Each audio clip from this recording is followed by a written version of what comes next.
మహేందర్ భీమనపోయిన from Nalgonda, Hyderabad champions.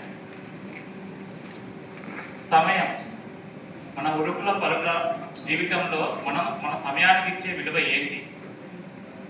మనం సమయాన్ని ఏం చేస్తున్నామంటే, సపోజ్ మనం మొబైల్ యూజ్ చేస్తున్నాం, వాట్సాప్ స్టేటస్ చూస్తున్నాం.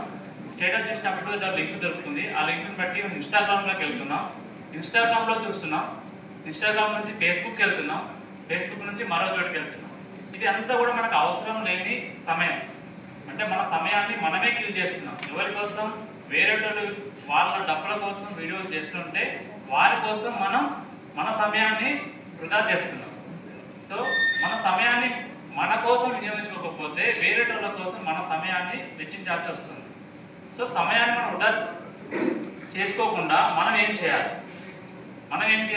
మన కోసం మనం ఏదైనా క్రియేట్ చేయాలి. మన కోసం ఇప్పుడు మనం స్పీచ్ కార్డ్కి వచ్చినాం. స్పీచ్ కార్డ్కి వచ్చిన తర్వాత ఇక్కడ మనం మన సమయాన్ని ఇన్వెస్ట్మెంట్ చేసినాం, మనం కొంత నేర్చుకున్నాం. ఈ నేర్చుకున్నది ఇంప్లిమెంట్ చేస్తే మన సమయాన్ని మనం వినియోగించుకున్న వాళ్ళ అవుతుంది, దీని నుంచి మనం గెయిన్ అవుతాం.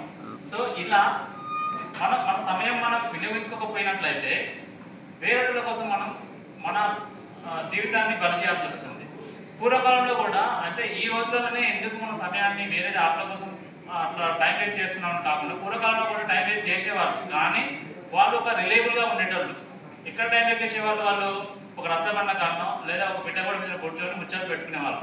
అలా వాళ్ళ యొక్క ఇంటెన్షన్ని ఇంకొకరికి పంచుకొని వాళ్ళ నుంచి వీళ్ళు నేర్చుకొని ఒక మానవ సంబంధ రిలేషన్బిలిటీ అవన్నీ వాళ్ళు నేర్చుకొని వాళ్ళు రిలేషన్షిప్ బిల్డప్ చేసుకునేవాళ్ళు. కానీ మనం ఏం చేస్తున్నాం?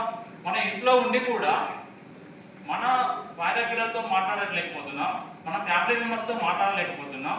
సో మన సమయాన్ని ఎంత వృధా చేస్తున్నాం? ఆ మొబైల్స్, అన్నెసరీ థింగ్స్ అన్నీ మనం చేస్తున్నాం.